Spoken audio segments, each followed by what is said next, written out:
When the internet began, bulletin board services, or BBS, became the first online communities of the so-called information superhighway.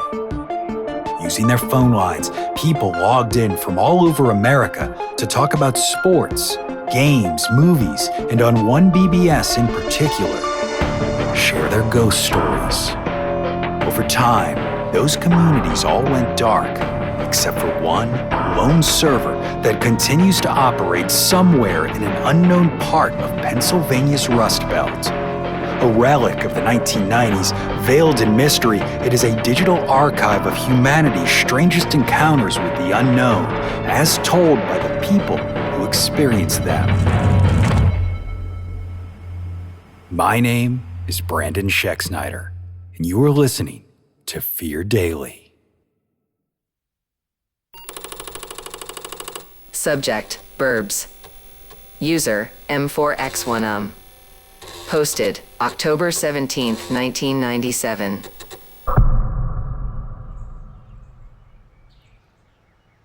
You ever watch those home makeover shows? The ones where the family's smiling wide, the kids are clean and polite, and everything just falls into place like it's supposed to. That's what we thought we were getting when we moved into 1742 Carter Way. Me, Melissa, our boys, Tommy and Drew, and Daisy, our mutt. Nothing flashy. We both worked full-time. Melissa handled billing over at the dentist's office, and I pulled shifts down at the plant. We pinched every penny to get this place. Passed up a trip to Dollywood, skipped replacing the washer when it started walking across the kitchen, but it paid off. The house had white siding, a big front porch, a tire swing already hanging from the oak out front. Melissa stood there on the sidewalk with tears in her eyes the first time we saw it. It had been sitting on the market a little longer than you'd expect, especially for a neighborhood like this. Listing said motivated seller. We thought maybe they were in a rush to relocate, so we didn't ask too many questions, too eager to believe we'd lucked out. At first, it felt like we had. We spent that first weekend painting the boys' room and setting up the VCR in the den. Neighbors brought over casseroles and bundt cakes. Daisy ran the yard like she was 5 years younger. At night, we sat on the porch and listened to cicadas hum under the glow of the porch light. Everything was perfect. But then, Drew started waking up in the middle of the night with nosebleeds. He'd never had them before. We figured it was the house being dry or maybe just stress from the move, but they kept happening. Always around 2 or 3 a.m. Melissa started sleeping in his room to keep an eye on him. That's when she began hearing footsteps. Light, quick ones, running up and down the hall. She thought it was Tommy at first, but he was 10, not that subtle, and half the time would find him sound asleep. The weird stuff stacked up though, toys turning on by themselves, the TV clicking over to static at full volume in the dead of night. Drew said the closet door opened by itself, and when I checked the hinges, I couldn't find a thing wrong. Then Daisy stopped going upstairs. She'd bark, growl, and pace, but never set a paw past the landing. Her fur would stand up straight. You know how dogs get when something's around, right? Something they don't like. Well, Melissa saw her first. Said she thought it was a reflection. Some little girl with her hair pulled back, standing in Drew's closet, wore jeans and a red hoodie, just standing there, watching. Melissa screamed. The girl didn't move though, just blinked once, then gone. We called the cops. No signs of a break-in. They checked the windows, the doors, told us the locks were fine and that it was probably nerves. The officer gave me that look people give when they're trying to be polite but don't believe a damn word you're saying. Still, things got worse. Drew started drawing pictures of people with no eyes, blacked out faces, said he had a friend named Erica, and Erica told him secrets, told him the house was hers. I stayed up one night watching the hallway from the top of the stairs. Around 3:15 a.m., the hallway light turned on. No one touched the switch. I watched a shadow cross from the boys' room to the bathroom, but the bathroom door never opened. I checked.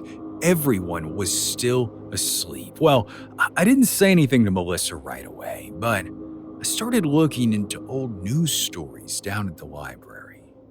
I went through the microfilm, local obits, anything I could get my hands on, and that's when I found it. 1991. A girl named Erica Fields had gone missing 2 blocks from here. She walked home from school one afternoon and never made it.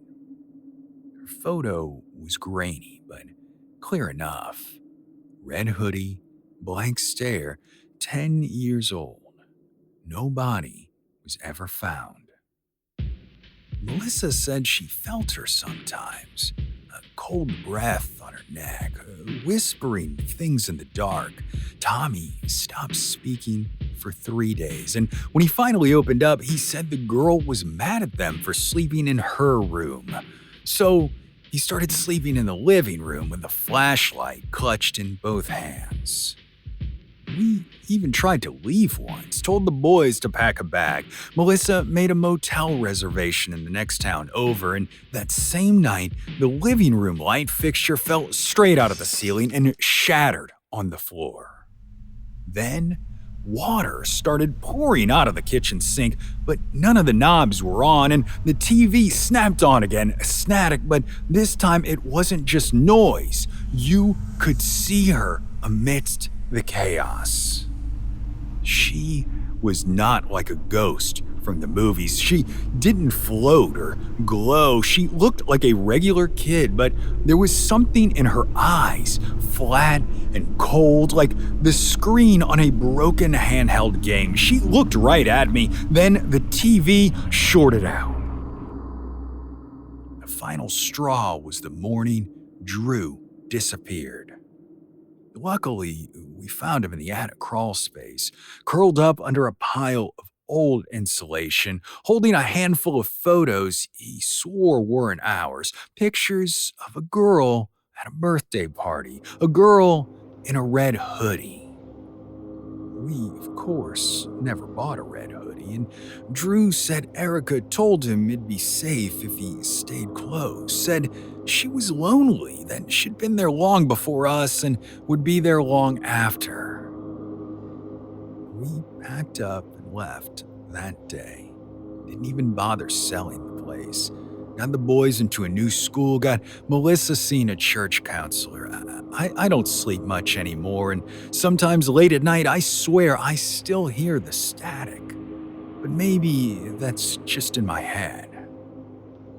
I don't know if the house is still empty or not. I don't even really want to know. The girl in the red hoodie made it clear she didn't want to be found. She didn't want to be saved. She wanted someone to stay with her in that house on Carter's Way, and my son, Drew, almost did.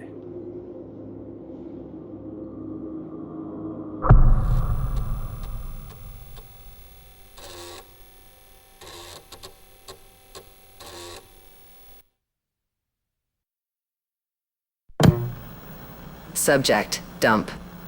User, ConFZ18. Posted, May 13th, 1996.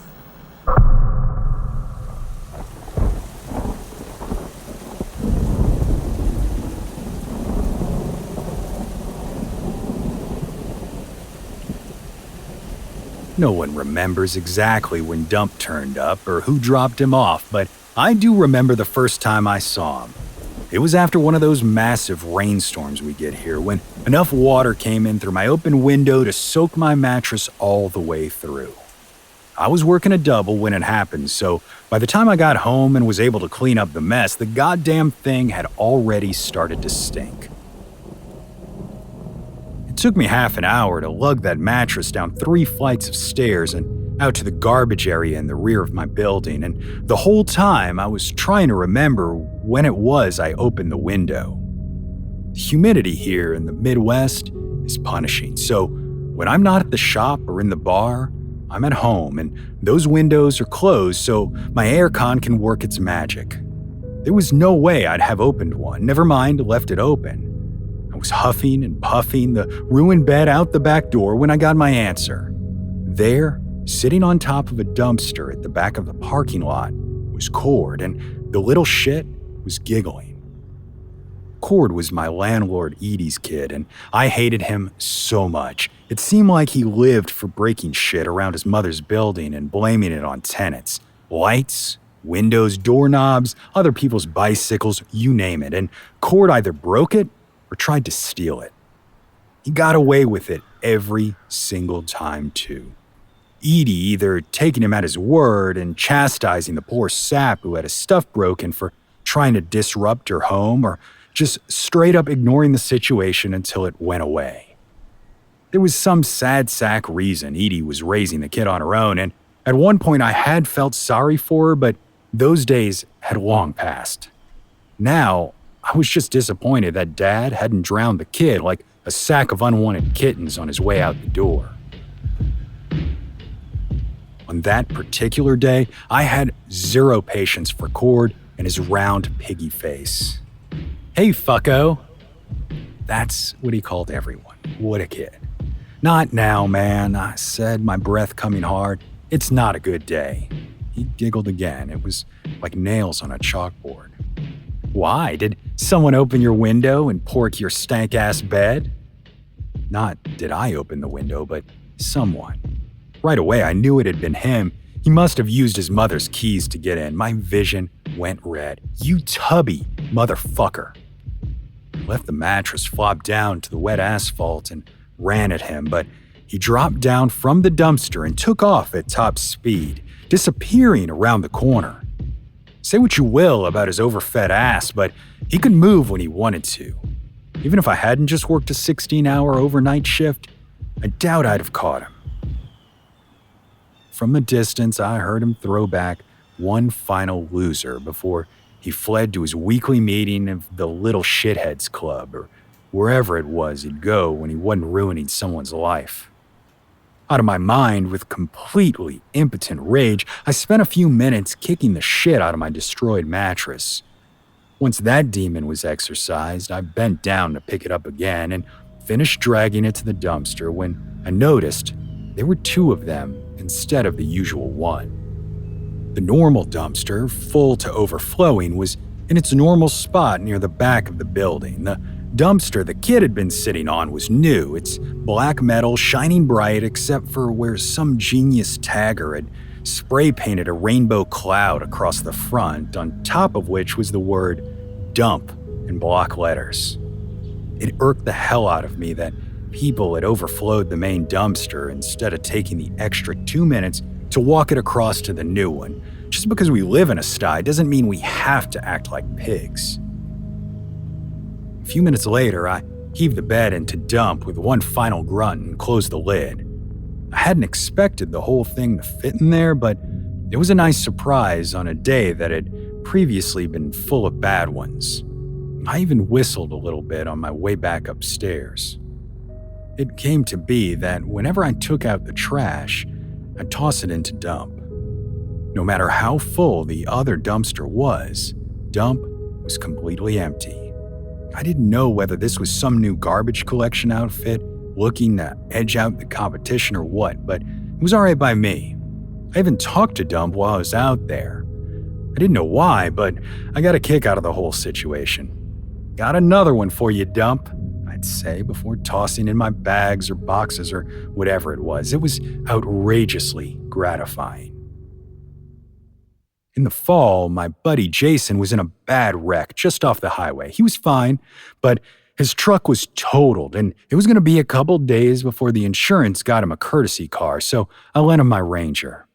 I told work I'd come down with the flu and was going to be taking some of those sick days the union had worked so hard to get for us, and put my feet up so I could get some serious smoking done.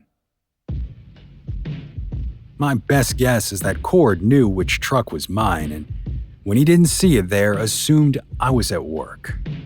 I was deep into a pack of Marlboros and a stack of movie rentals when I heard a key working in my front door. I turned to look just in time to see that little bastard walk in carrying a can of red paint. Red paint. What was that little psycho going to do with a can of red paint? As soon as he saw me, he stopped in his tracks, and you could see the little hamster wheel spinning behind his eyes. A second later, he dropped the paint can and booked it. Naturally, as soon as the paint can hit the hardwood floor, its top popped off and a gout of red paint bloomed out with my work boots and jacket squarely in the blast zone. I was up and out of that chair almost before there was time for it to splash down. Cord might have been a runner, but he couldn't do stairs for shit, and I closed the gap fast, getting within arm's reach of him by the bottom step. The back door had been propped open, giving him an edge that kept him out of my reach, and once we got outside, I knew I'd lost him. But no, God was smiling on me that day because the garbage truck was blocking the driveway. He couldn't scooch around the edges of it either, meaning the little bastard was mine. I can't tell you how good it was closing in again when he broke away in the direction of dump and I gave chase. Whether out of desperation or some dumbass plan that made sense in his own head, he actually jumped up to the open side of the dumpster and pulled himself inside, his keds flashing up in the air as he went ass over tea kettle and disappeared out of sight. I heard a metallic thump and the kid saying, "Ow." Good, I hope it hurt.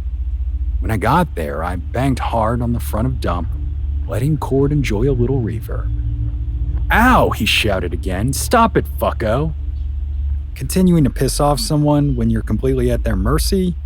This kid was not our best and brightest. I banged on the metal again. "Hey, fuck off, stop that." I shook my head. "Kid, you're real dumb. You know that? Who's the one with red paint all over his apartment, shitbird?" He had me there. "Sure, but who's the one stuck in the dumpster? You got a plan to get out of there?" Silence, followed by the sound of sneakers scuffing against metal as he tried to get some traction. I heard a muttered, "Shit." A second later, there was a lot more kiss ass in his voice than I'd ever heard before. "Hey man, I'm sorry about the paint, okay? It was a prank and I messed up. My mom will take care of it. Just help me get out of here." Ah, sweet victory. "You're goddamn right your mom is gonna take care of it, but I'm not getting you out of there. Hell no. You stew in there a while and think about all the shit you put us through. I'm going back upstairs to watch some TV." It was cool enough outside that he wasn't going to cook or get heat stroke, and I wasn't actually going to leave him there, but I figured 15 minutes or so in the box would give him something to think about. From inside, I heard the little bastard kicking and pounding on the metal, calling me every foul name I'd ever heard, and a few that were new to me. Kudos to him, I'm not easy to surprise. "You motherfucker, when I get out of here, I'm going to tell my mom you touched me. You're going to jail, fucko. Hope you like prison, dick." Prison dick? What kind of shows was this kid watching? Jesus. Well, I decided if I was going to stick around and get him out of there, I was going to need a cigarette. Wanting to let the kid think I was already gone, I tiptoed away from the dump toward the back door and jogged upstairs to get my smokes and lighter. In less than 5 minutes, I was already back down in the parking lot, the nicotine helping me feel a lot more charitable. I went around to the side of the building and got the step stool that Edie used to water the flower pots. Back at dump, I plunked the ladder into place against his side. "All right, Junior, you learn your lesson." Silence. Don't sulk, kid. No one likes a sore loser. Still nothing. I climbed far enough up the stepladder that I could see inside the dumpster, and the kid was nowhere to be found. Son of a bitch, he got out. I said to no one in particular. Guess we're gonna have to call this one a draw. I climbed back down the ladder and put it away, and when Edie got home from work, I knocked on her door. She was a middle-aged woman with frizzy brown hair and frown lines, probably from raising the kid. "Hi, Greg," she said with a sigh. "What's the matter now?" That poor woman, she knew. She had to know the next word out of my mouth was going to be her son's name. "Cord took your keys and came into my apartment earlier today. I don't know why, but he had a can of red paint and dropped it. It blew up right by the door. Wrecked my work boots and one of my jackets. We had words about it, and he probably told you that." Her shoulders sagged, and I'm fairly sure I saw another few lines sink into her face. "No, I haven't seen him yet today, Greg. I'm sorry. I know he's..." She trailed off, looking lost. For the first time in a long time, I actually felt sorry for her again. "Hey, Edie, don't worry about it for now. I've got another pair of boots, and I can probably still wear the jacket for work. The guys might ride me a bit, but I can take it." Her lips pressed into a thin smile. "Thanks, Greg, but I can't let him get away with it like that. I do too much of that as it is. This is too much even for him. That's basically breaking and entering. I'll talk to him. Sorry about the trouble." I didn't see her again until the next morning when she knocked on my door looking frantic. Cord hadn't come home the night before, she said. A first. I felt a chill run up my spine. "When did you see him last, Greg?" I hesitated. "Yesterday afternoon, after I gestured at the red streaks on the floor and walls." She winced. "Right, I know you said you talked. Did he say where he was going?" "He didn't, Edie. I'm sorry." She fretted for a moment, then nodded. "Okay, Greg, thank you. If you hear from him, I'll tell him to come right home." She nodded, her face a mask of concern. I was just about to close the door when a thought came to me. "Edie, come to think of it, I might have seen him playing around that new dumpster." She looked at me as if through a fog. "New dumpster?" "Yeah, at the far end of the parking lot. It's got the spray paint on it. I thought you had put it there." Edie shook her head impatiently. "No, I don't know anything about that. I'll look into it later, okay?" "Sure, Edie, it's not a big deal. I just thought I should mention he was over there." She thanked me again and started knocking on the door across the hall. I gently closed the door.